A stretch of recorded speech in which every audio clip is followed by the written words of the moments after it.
नरेंद्र दामोदर दास मोदी ईश्वर की शपथ लेता हूं कि Modi government completes 9 years. विधि द्वारा स्थापित Were these 9 years transformational? Or did we see too much disruption? Has poverty increased or decreased?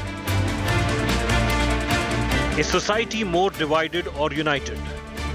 9 साल 9 सवाल का जो डॉक्यूमेंट है, जो दस्तावेज है, जो रिपोर्ट है, ये एक रिपोर्ट कार्ड है। क्यों ये सवाल पूछा गया है, किस संदर्भ में ये सवाल पूछा गया है और देश को क्या भुगतना पड़ रहा है, क्योंकि प्रधानमंत्री इन सवालों पर चुप है। आज जब देश की इकोनॉमी इतनी ओपन हो गई है, पूंजी निवेश आ रहा है, दुनिया भारत को विश्वास कर रही है, तो इस तरह की बातें करना बहुत दुर्भाग्यपूर्ण है। Is India now truly a Vishwaguru? Rating the Modi years. Hello and welcome. This week marks 9 years of the Narendra Modi government, a period marked by achievements and failures. Typically of the hyper-polarized times in which we live, you either are a cheerleader of Prime Minister Modi or a fierce critic. So how does one really manage an objective report card in these times? That's what we hope to do over the next hour on this special roundtable on 9 years of Modi Raj. Joining us on this special show, Swapan Dasgupta, political commentator, former MP, Rajya Sabha and a BJP leader.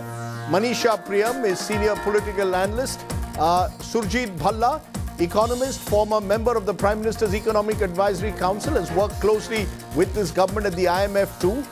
Professor Rajdeep Gowda is chairman of the AICC Research Department of the Congress Party, and we hope to be also joined by Prasenjit Bose, left economist activist. I appreciate all my guests joining us. What we will do is we will pose specific questions and get all our panelists to respond. We'll try to bring more light than heat over the next 50 minutes. Let's first raise the big question.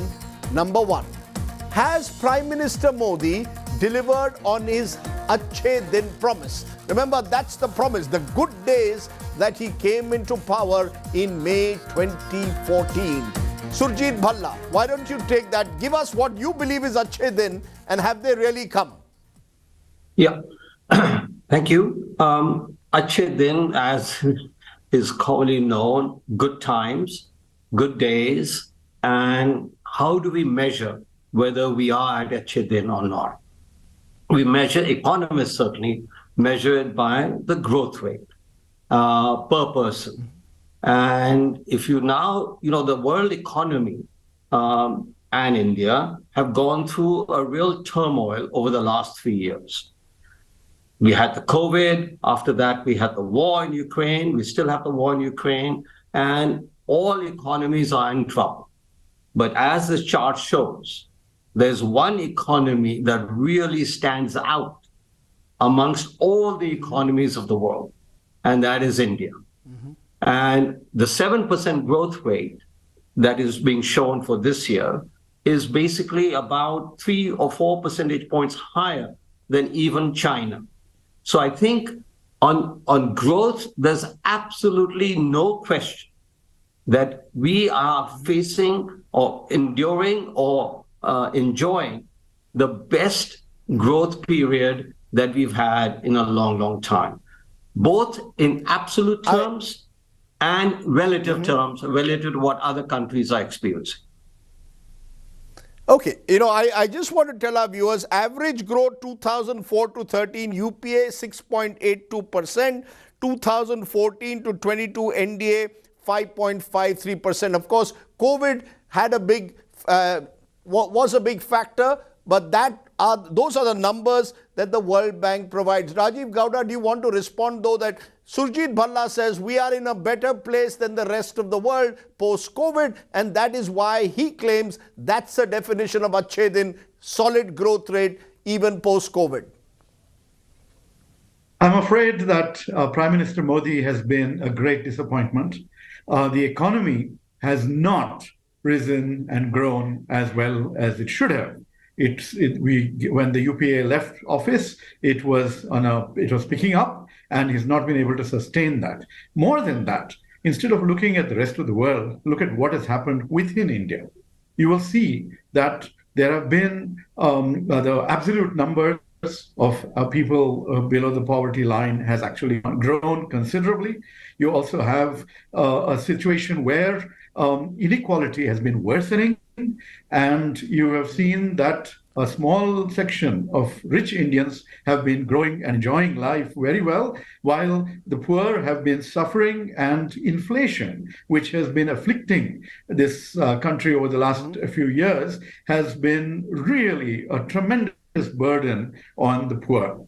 Along with this, if you look at where are you getting the numbers about absolute poverty having risen? No, Professor Gowda, where are you getting the numbers about absolute poverty has been risen? Because the paper prepared by Dr. Bhalla and Arvind Virmani and Karan Bhasin, a study done by them actually suggests that people in extreme poverty have come down. So when you say poverty has risen, what is the basis on which you're saying that?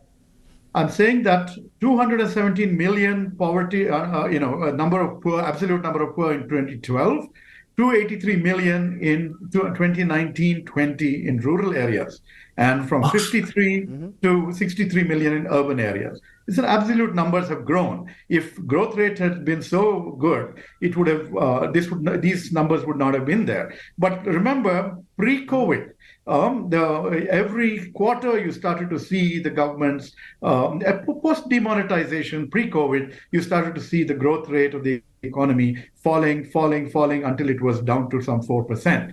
Comparing with other countries is neither here nor there. What we need to look at is what the potential of India was when Mr. Modi came to power, and what he has done with that potential. He has underperformed, and the poor of India, the K-shaped recovery post-COVID, all of these are testimony to disastrous economic management and how a large section of Indians have fallen behind. Okay, Swapan Dasgupta, your response to that, Achhe Din, are we to judge it purely by growth rates? There will be those who will say, what Achhe Din, look at unemployment. For example, average unemployment percentage of total labor force 2004 to 13 UPA was 8.37%, but 2014 to 22 NDA remains 7.9%. There was this promise or suggested by the opposition that the Prime Minister has made, the BJP denies it, of providing 2 crore jobs a year. It's not been realized. The fact is that we are facing a severe problem when it comes to unemployment, for example. So what is your definition of Achhe Din that the Prime Minister has been able to realize? Rajdeep, I know you think that it's an underperforming government, but I want to look at it in a slightly different way from how Surjit has looked at it and how Rajiv Gowda has looked at it. And if you look at the experience of India, the India which confronts you now compared to the India that was there in 2014, you'll find one thing, that there has been an exponential change. It's been a change which you can see physically, which you can actually experience in every way possible, whether it's in the realms of infrastructure, whether it's in the realms of creating the architecture of a welfare state, whether it's in the form of the utilization of technology in government, and whether it's a form of the relatively corruption-free government which has been given. There's been a change. The mood has changed. The mood is one of positivity, and I think it was that positivity which enabled us to actually get over the enormous crisis which confronted us during the COVID years. The management of COVID, I think, will stand out in future years as a textbook example of what to do, of how successfully a government has carried it out. And if you look at other fields, it's, whether how the middle class is done, how the poor today are getting the benefits of direct cash transfer, and of course how certain of the entrepreneurial classes have done. At every level you'll find that the mood in India is one of enormous positivity. And you can bolster this case with all the statistics which are necessary. I'm not going to go into all those statistics about how many kilometers of it. But most important, certain very basic things. And these are very important. The things which were not addressed, toilets, which was really a self-respect for women, drinking water, electricity for all. These are things which actually matter quite a lot. So at the bottom layer, so basic level at which Indians exist, I think the quality of life today in India has improved exponentially. And I think this is what the real achievement of the Modi government has been in the past 9 years. I'll come to specifics in some of the areas that you mentioned, but Manisha Priyam, what Swapan Dasgupta is suggesting, there's a change in mood, there's a positivity, a feel-good factor, he claims, despite the setback of the COVID years. Do you agree with that? Do you sense, as you travel across the country, a feel-good factor? Or do you believe this government is underperforming, as critics of the government say? So I'd partly agree with Swapan Dasgupta, but also partly disagree. That feel-good factor was highest at the time of the re-election of the Modi government in 2019. It was a government that people brought back to power, and they believed that the Achhe Din and other promises would be delivered. Modi ji needed a longer tenure to do so, and they believed fully in his the agenda of nationalism that he was pursuing. We were also faced with COVID. I also find, and that's where I agree with Swapan, that people believe, despite the hardships of going back from urban centers, people believe that on COVID vaccine management, this government did very well. But the disappointment actually begins there. It's not about poverty or growth. Remember, it's a time when how the ordinary person perceives the economy. They coming to urban areas of the poorer classes and trying to find any jobs to survive is seen now as a hardship. Surviving in urban areas is a hardship, not just for the poorer classes. The youth that I see traveling in trains to get admissions to colleges, to find jobs, they are being led to nowhere. So while there is an understanding that we were closed as a world for COVID and that there have been challenges, but there's also this question in front, and most importantly, I find the youth, first generation learners, India's home to largest world population of youth, largest population of first generation learners in India's universities. And surprisingly, I find many of them speak of hunger with the very small amount of scholarships they get. They'll not be able to see through their lives in higher educational institutions, and hunger is one of those things that they report. Now, one of the important things, therefore, I see is that the only opportunity in the event of lack of jobs is to flee to urban areas, and urban areas full of hardships. And I find economic complaints of people have been going up. So we can look at inequality index, for example. Of course, this is the Oxfam report. Top 1% own more than 40.5% of total wealth in 2021. Bottom 50% own 3% of total wealth in 2021. And billionaires' wealth surged 121% since the pandemic. So there is that inequality index, which may not look good. But when I look at physical infrastructure numbers, when you look at roads, when you look at railways, clearly the government has got its act together on physical infrastructure, Prasenjit Bose. Would you agree, therefore, that there is much, therefore, that the government can claim as achievements, and there are other areas, particularly overcoming the inequality index, which is a long-term challenge? Do you concede that it would be unfair to harshly judge the government one way or the other? Well, I think that first of all, let's focus on facts and figures, which are statistics provided by this own government. You just showed a graph starting from 2014-15. You start from 2004-5 and look at what has been the average growth rate under the two UPA governments and what has been the average growth rate under this government.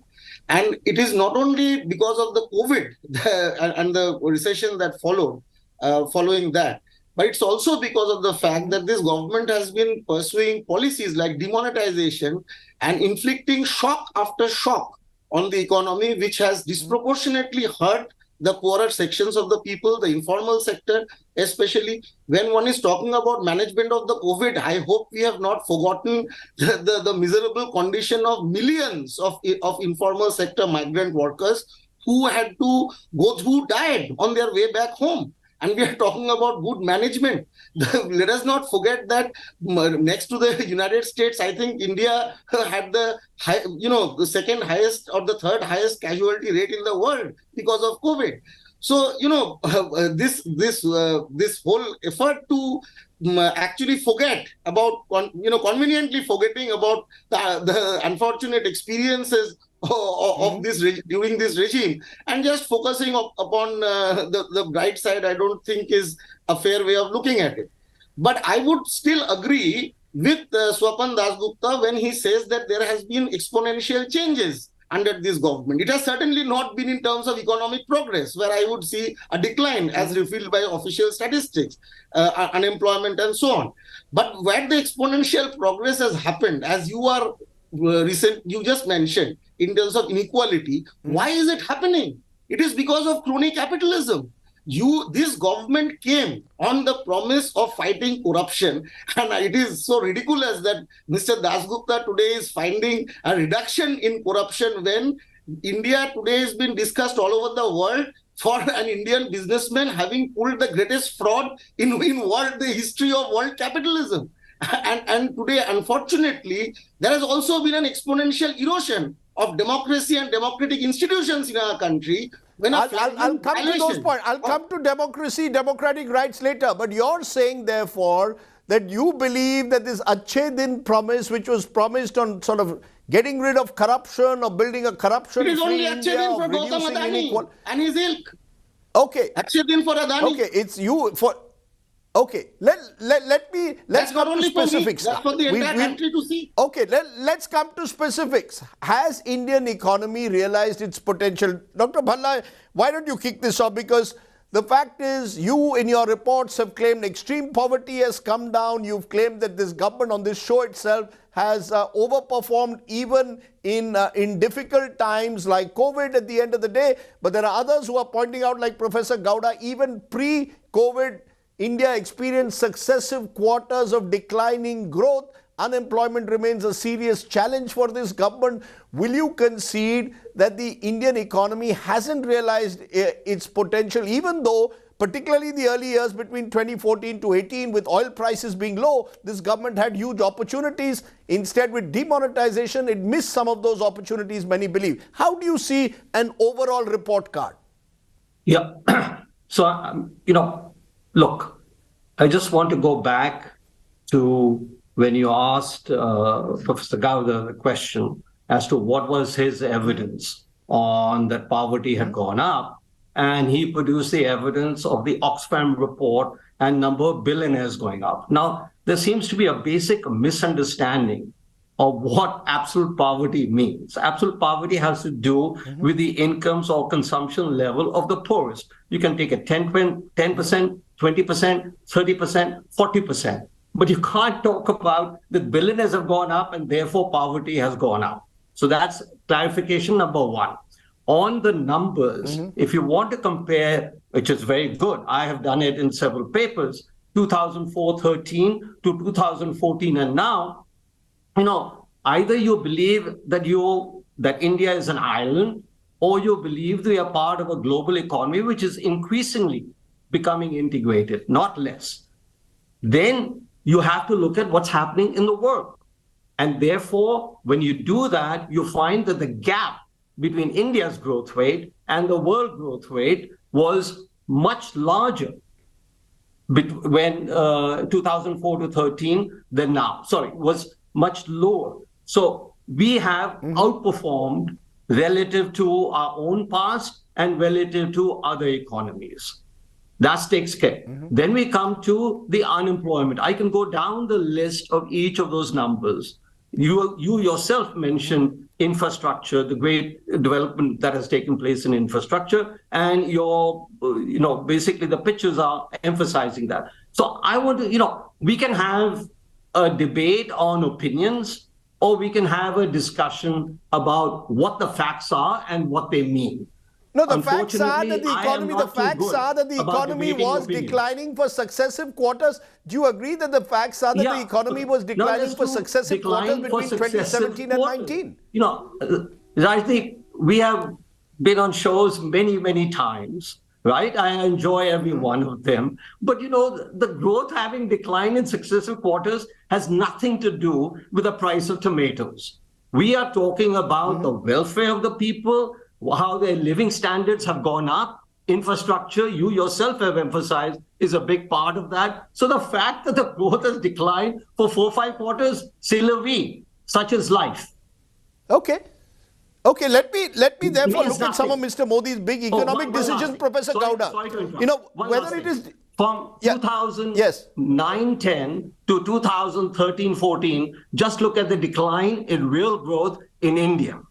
Okay, during that period. So I can pick up, that. You can pick up whatever quarters you want. We can cherry pick numbers. We can cherry pick numbers either way, but look at Mr. Modi's big economic decisions. Demonetization, goods and services tax, Jan Dhan Aadhar, corporate tax cut, PSU bank mergers and asset monetization. Many believe our banks are in far better health than they were 9 years ago, and give a thumbs up to the Modi government for that. Jan Dhan Aadhar reaching out to millions of people having bank accounts is seen as a huge positive. Therefore, Professor Gowda, how do you see this big question? Has the Indian economy realized its potential given these major disruptive decisions that the Prime Minister has taken? So let's just take, private investment, right? Once the corporate tax cuts came in, it cost the exchequer 1,45,000 crores in foregone revenues. And what was the result? Has private investment picked up after that? Absolutely not. Private investment used to be 25% of GDP in the second half of UPA 2. It's now below 20%. Now, further, what happened to the share of manufacturing in the economy? It's come down to about 14% or so. This is not what it means to have a modern economy realizing its potential. And of course, amongst the other great decisions that were made, demonetization, everyone knows what a disaster that was, and we're still paying the price. Now, take another. This is, for example, the asset monetization. Really? Has there been, every budget they would announce these mega numbers which they would aim to achieve through disinvestment, and none of them have actually come true. And many announcements of PSUs that were supposed to be privatized never did happen because the government neither was able to push those through, nor were people willing to come forward and purchase them. You ended up having sleight of hand where one government entity bought another. And of course, PSU bank mergers have not necessarily resulted in some mega transformation of banks. Maybe weaker ones have been salvaged, but you haven't seen extraordinary efficiencies. A lot of non-performing loans have been essentially written off, and so that's why the banks' books are looking a little better. But you concede the banks are in better health today than they were 9 years ago. Yes or no? Because you've written off a whole huge chunk of NPAs. It is because of over 10 trillion rupees of write-offs to the crony capitalists who are funding the BJP. You think that is a good reform?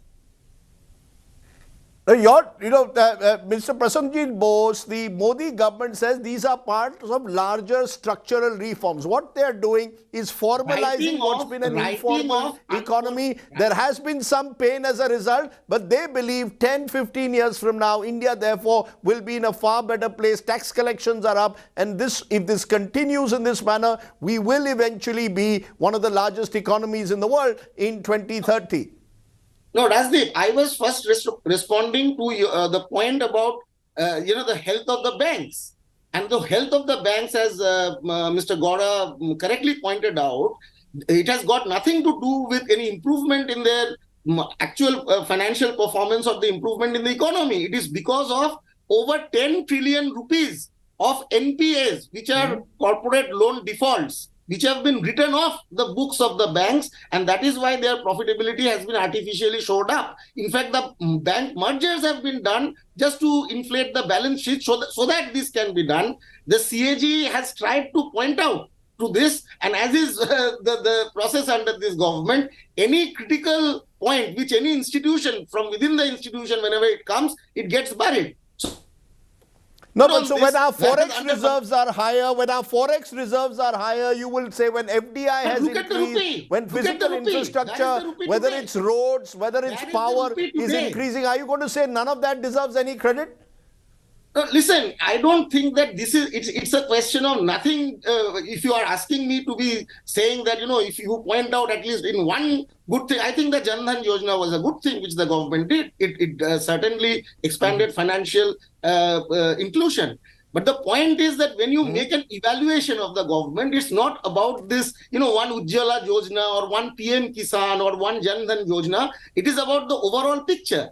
And Mr. Bhalla, he is not contesting the fact that, that India's growth rate has declined. You should compare the Modi regime with the previous one, especially with UPA 1, which I think in the post-liberalization, it was the best growth performance in the past 30 years. You compared that.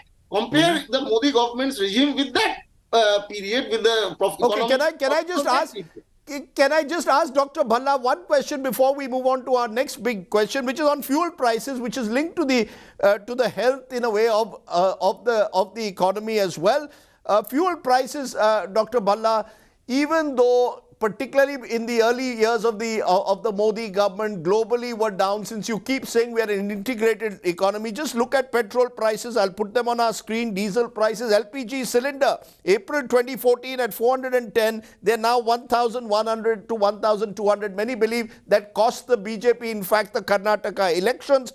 Do you accept that in a way, that while the Modi government has expanded with all these welfare schemes, brought in many more beneficiaries, when my fuel prices are up and when they've risen considerably in that 21-22 period, in particular several rises, how do you then justify the fact that the government has kept its promises to the people?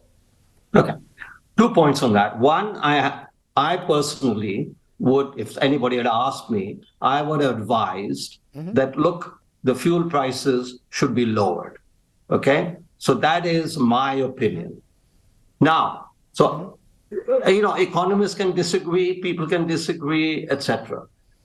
The other story is that inflation in India has been fantastically well contained. We have not only the best growing economy in the world, we have the least acceleration in inflation.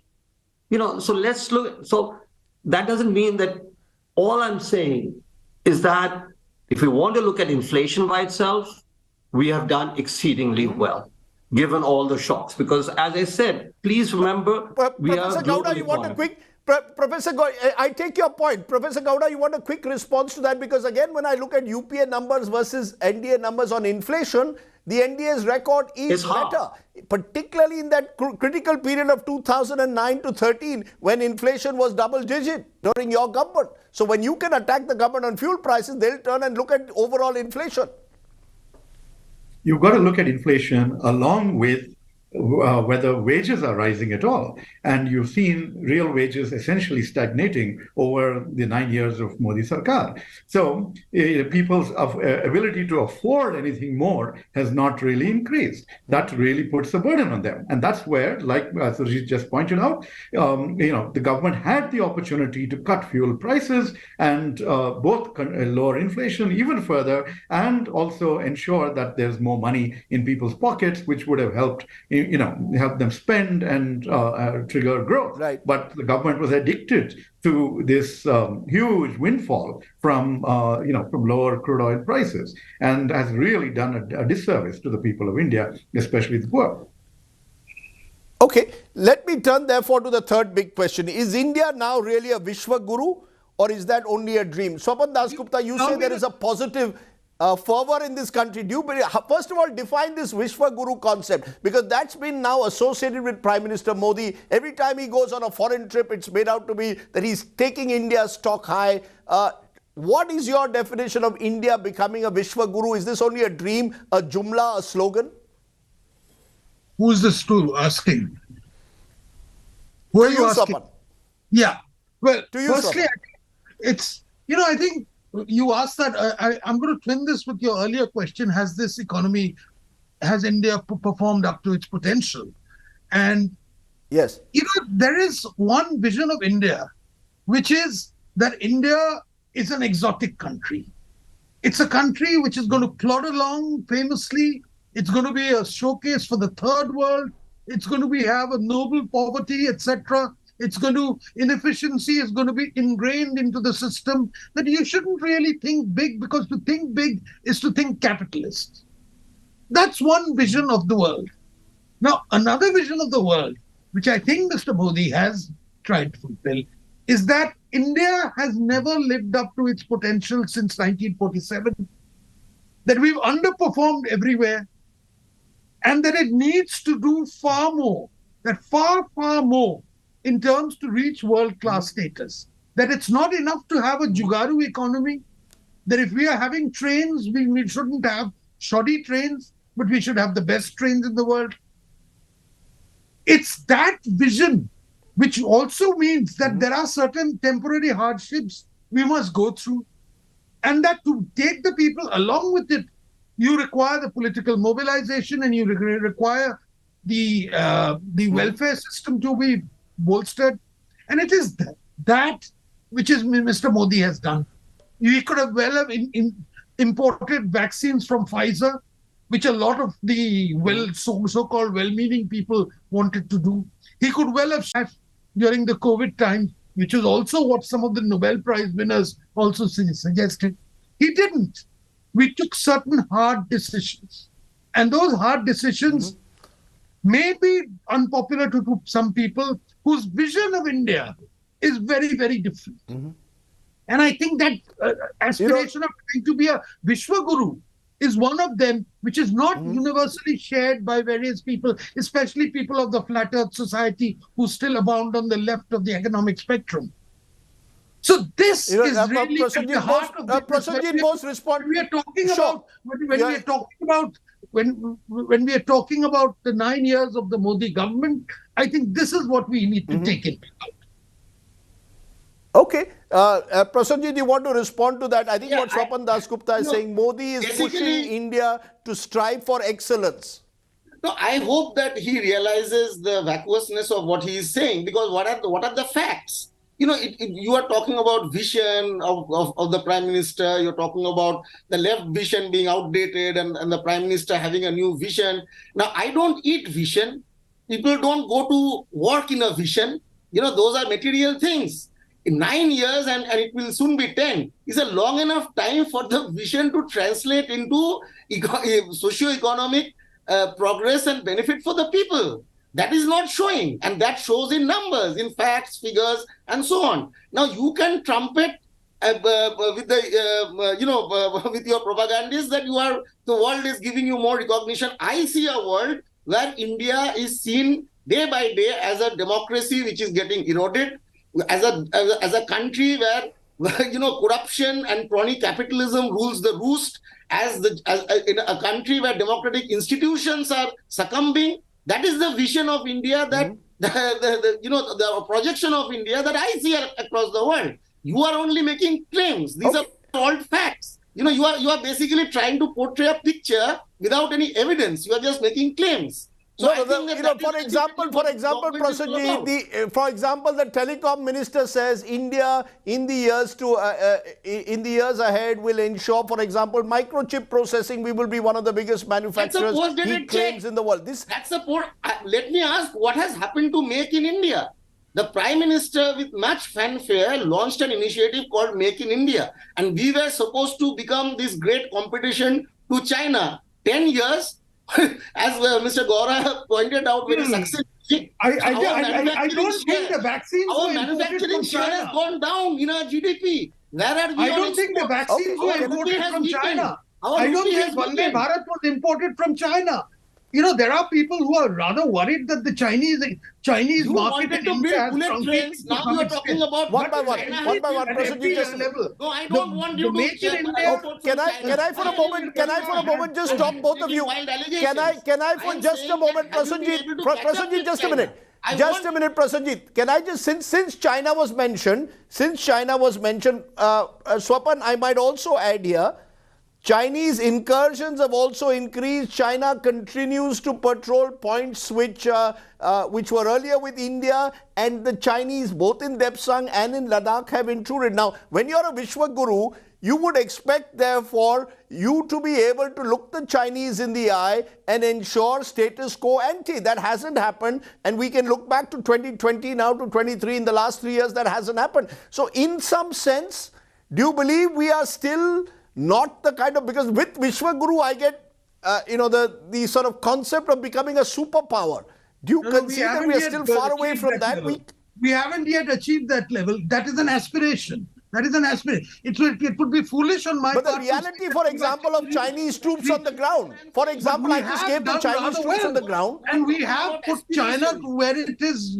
We have made China its place. Well, 1 minute, Prasanjit, please. No, I know you want a full-fledged. I'm asking, what I'm asking you, Swapan, just a minute, Swapan. What I'm asking you is that if we are a Vishwaguru, surely then the world should recognize us and give us and recognize us as a country that can look the Chinese in the eye, that can ensure that our borders are not intruded by the Chinese. Are these weaknesses that are being covered up by these fine words? That's the aspiration. That's what you are trying to get to. But it would be foolhardy on my part to say that we've already achieved that status. We've come from the kindergarten to a particularly high school level, but we still haven't got to the university level at all. But there are some people who would like us to remain at the kindergarten stage. We've moved ahead. No, I'm only stating the facts on the ground when I speak. There is still a long way to go. Okay. There is still a long way to go.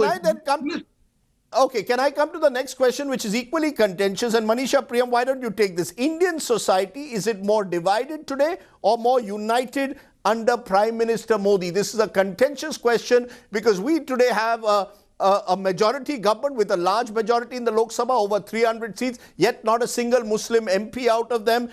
We've had the Supreme Court having to step in to check increasing instances of hate speech. Do you see that as a sign of a divided society, or do you believe Mr. Modi has, by ensuring welfare schemes go to every Indian irrespective of religion, proved perhaps that sabka saath, sabka vikas? So certainly the government has moved ahead with an agenda of sabka saath, sabka vikas, but at the same time there are too many empirical evidences of hate speeches having gone up, even ministers of this government having indulged in hate speeches and gone away with impunity. There are instances, including in the recent Karnataka elections, where elections were hyper-localized and you saw very important leaders, even during an assembly election, taking it to a pitch of divisive, this community versus that. I'm not naming the communities, I'm not naming the leaders, so nobody should get excited. But the one important lesson of Karnataka is that the people at the grassroots are rejecting this, not the theoreticians living in university worlds and academia or left liberal. People down below are saying our issues are different. I know I didn't get a chance to speak in the other rounds, but one of the important messages also of the elections was that we got into the cylinder regime, we thought it was good for us, but we've only been forced to become, consumers of LPG cylinders. Somebody who spent 400 rupees has certainly not gone so well off that they'll be able to buy, daily cooking cylinders for 1200 rupees. So let us understand this. People are speaking out to a government that they love and telling that government that things are very expensive. These are not about headline inflation rates. People are saying difficult to manage the household. Yes. Can I just come back? We're not just looking at Karnataka, but social relations have got disrupted and people have got more divided than before? They have. Or do you believe the answer is yes, that people are... Yes, they have. The short answer is yes, they have. Social relationships are... Manisha Priyam, short answer is yes, they have.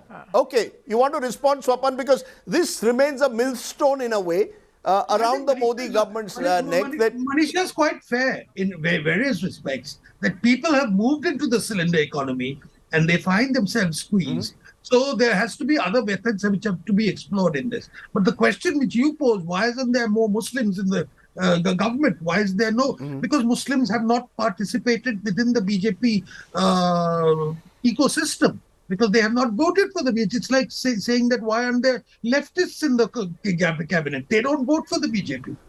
You know, so No, but when I it continue is with your endeavor. campaigns of It is your Azan, endeavor. Halal, It is your endeavor. hijab, when I It come is up, your no, when I endeavor to come up with actually try- campaigns from time to time as a No, it is your when a endeavor. political party is identified with campaigns that are seen as anti-minority, how do you build trust? That's the question. It's sabka saath, It is sabka not. vikas, sabka It is vishwas. subtlety. The vishwas is missing, Swapan Dasgupta. It is sabka saath, sabka vikas, sabka vishwas, sabka prayas is very much a part of this.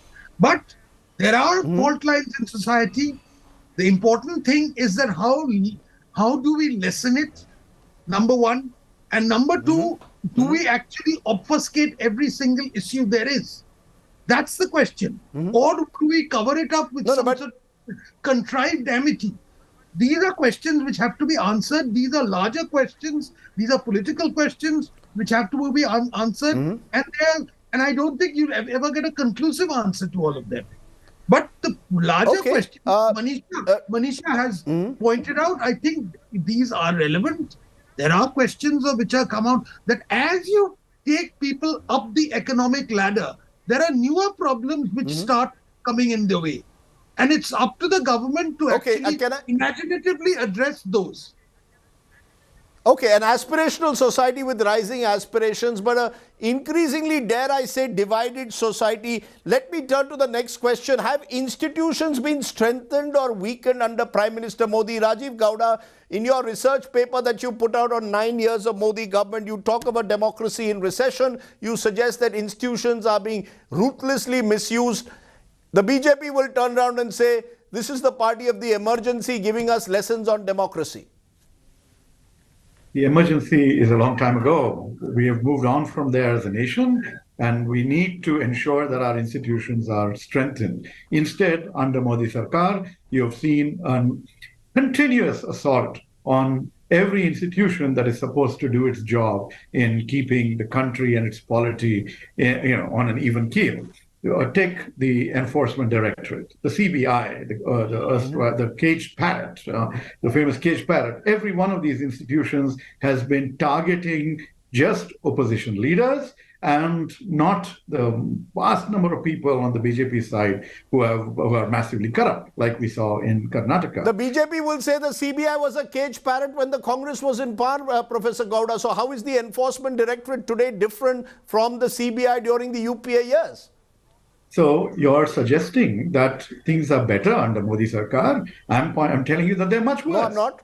All right. So that's the basic point. And the second thing is, if you look at the way the judiciary has been treated, if you look at the erstwhile law minister Kiran Rijiju and his kinds of the statements that he was making, including calling retired judges anti-national, these sorts of statements, the kind of interference in judicial appointments, all of these are aimed at weakening an institution which is supposed to be one of the bulwarks of our democracy. Take your own institution of the media. Is the media as free and fearless as it was under the UPA? I am sorry, it's absolutely the opposite. You've seen the media being captured by cronies of the Prime Minister, had been taken over by Mr. Adani and others, and the end result is that people, anchors who had a voice, who would raise their voice against corruption, expose misdemeanors of the highest sort, all of them have been ousted. And what you have today is a very pliant and compliant media which refuses to expose any of the negatives that this government is indulging in. So if you just take a look at Parliament. Has Parliament been functioning? Who disrupted Parliament in the last session and did not allow a proper discussion on the Modi-Adani nexus? It was the ruling government. So this is the story. Across the board, every institution has been weakened, and politicians who are, charged with corruption, the moment they take a Ganga Snan and join the BJP, suddenly all the cases against them get washed away. So basically, I just want to give Swapan Dasgupta the opportunity. I just want to give Swapan Dasgupta the opportunity to respond to that, and then I'll go round the table again. Swapan Dasgupta, respond to that. Do you concede that the BJP, which promised to give a different style of governance, has given us more of the same? They've misused central agencies perhaps more ruthlessly. They're accused of using money power to bring down governments. Do you feel yourself to be a compromised journalist? Do you feel yourself? I would like to believe I'm a journalist with a difference. I'm a journalist with a difference. I would like to believe, but I would like to believe the media as an institution has weakened. No, media as an institution. There is the media and there is the media. There are various facets of the media. At one time, the media was almost exclusively tilted in one direction. There has been a greater semblance of parity now in various type of ideological and other political forces which are coming into the media. Just like what has happened in the question of the elite and decision making. A particular section of elite has been replaced by another section of the elite. Okay? By a new elite. Okay. And that is creating a lot of hard in the thing. Okay, so you seem to almost suggest that this is one elite replacing the other. So it's not necessarily a party with a difference. Dispensation has gradually been edged out the commanding heights of the Indian society. And it's been replaced by others who have different ideas. And it is that which is seen as an erosion of institutions. It is basically that which is seen as the So it's well 95% of ED cases, for example, are against opposition leaders, Swapan Dasgupta. The hard data is there where governments have been toppled in different states. There is no hard data to describe institution. You say that the Supreme Court is compromised when it gives a ruling in favor of Ayodhya. But you say that the Supreme Court is asserting its independence when it gives a judgment against the government. You can't have it both ways. You can't. Let's therefore come. There are, we've got 5 minutes, Dr. Dasgupta. I've taken your point. We've got 5 minutes. Okay, we've got 5 minutes. The last question I want to raise, and I'll go to each of you. Quick 1 minuters. The biggest achievement and the biggest failure of this government. Prasenjit Bose, you go first. Biggest achievement, biggest failure of this government. Well, the biggest achievement certainly has been to be in power and win elections by dividing the people on communal lines. So that is an achievement in empirical sense, but I think that it is only the misfortune of the country and its people that this has happened. But in terms of negative, I think that taking on what Mr. Dasgupta just said, that it's not a question of one elite representing the other. This elite is certainly a very dangerous elite. This elite is playing with fire. It is basically tampering with the constitutional scheme of things. It is trying to subvert the India's constitution. You look at the kind of changes that have been brought in or attempted. NRC, CAA, lying in the Supreme Court. And now the government is trying to introduce NRC through Aadhaar. What is NRC? Your BJP's West Bengal state president was going around campaigning in Bengal that he wants to kick out 1 crore Muslims into Bangladesh. This is the political party which rules India today. So you're saying a Republican constitution is being replaced by the notion of a Hindutva Rashtra, which for you is the biggest failure of this government. Point take. Now they're talking about uniform civil code. You made your point. Okay. Let me give Surjit Bhalla, you next. The biggest achievement, biggest failure. Okay.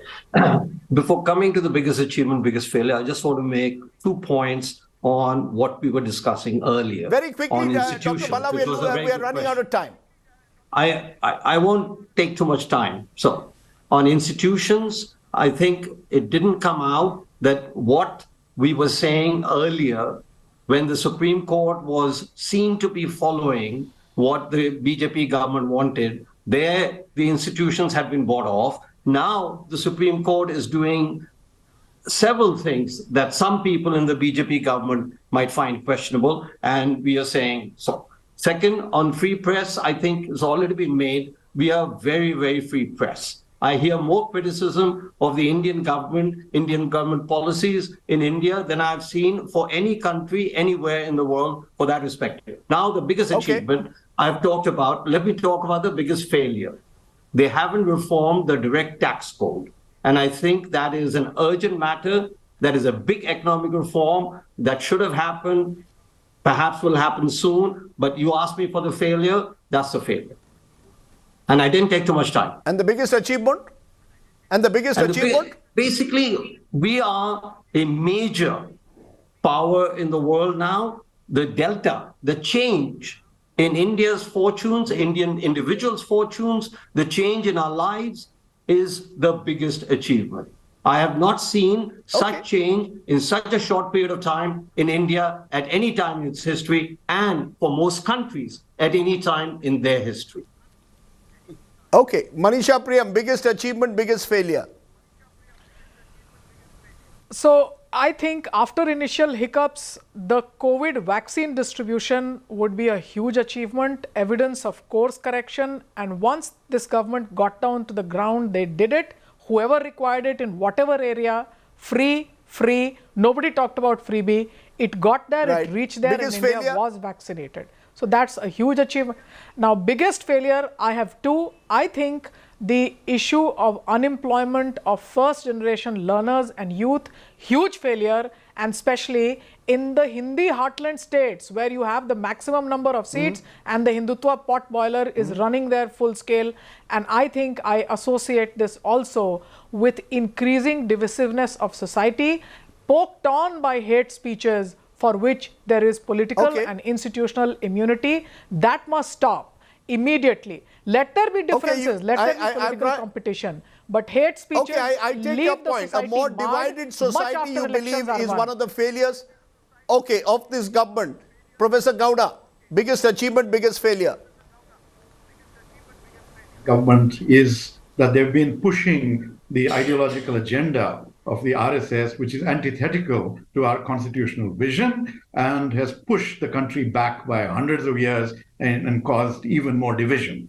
In terms of its failures, the biggest failure is on the economic front, and in the process, the inability to encash our potential demographic dividend. They've let down our hundreds of crores of youth, and this is something that we are not going to be able to overcome. It's going to take decades of other governments to turn things around. Okay, Sovan Dasgupta, you've got a minute. Biggest achievement, biggest failure. Good to be a member of a proud and cultural assertive country, which is what India has become after many hiccups over the past decades. And it's a process which is still going on. Unfortunately, I would say that this process is not always been translated into every section of the political class. So I think one of the biggest incomplete projects of this government, I wouldn't call it a failure, but incomplete projects of this government, which hasn't been given too much attention, is the need to have a political class which actually corresponds with the vision of your larger vision of society. And that, alas, is not there as yet. Let's leave it there. In those statements that each of you have made, perhaps lies what I believe is the way this country is often seen, as a 50-50 country. There will be those who will see the glass as half full, others who will certainly see it as half empty. The last 9 years clearly have polarized public opinion in that sense, and finding a middle ground is not easy. We've tried it on this show by giving you a diversity of opinion. Perhaps that's the way the media too needs to move forward. Encourage a billion voices. Thank you all very much for joining me on this special round table.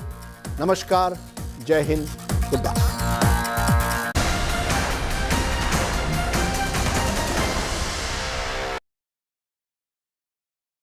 Where the software engineer meets the gifted content writer, meets the cool UI UX designer, meets the talented photographer to create the big dream. The world comes together at Sardesai University. So where are you? Make your media plan smarter with India Today Live TV on your connected devices. Amplify your brand with 100 million smart internet viewers. To advertise, mail us at sales@aajtak.com. Where the software engineer meets the smart market analyst, meets the gifted content writer to create the big dream. The world comes together at Sharda University. So where are you?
Make your media plan smarter with India Today Live TV on your connected devices.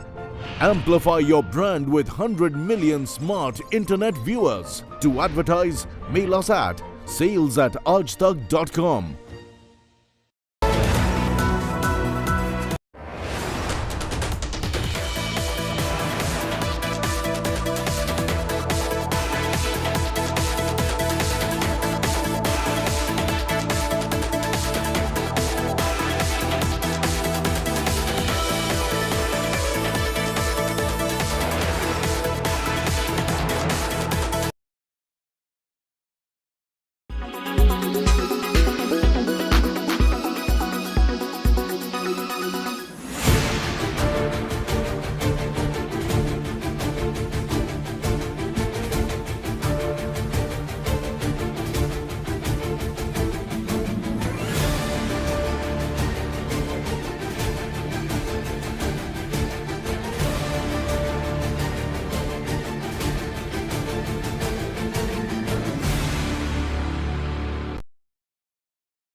Weather forecast now.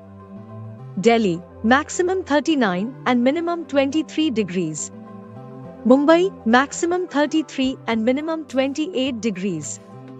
Kolkata, maximum 39 and minimum 23 degrees. Bangalore, maximum 30 and minimum 24 degrees. Chennai, maximum 39 and minimum 29 degrees. Hyderabad, maximum 39 and minimum 27 degrees.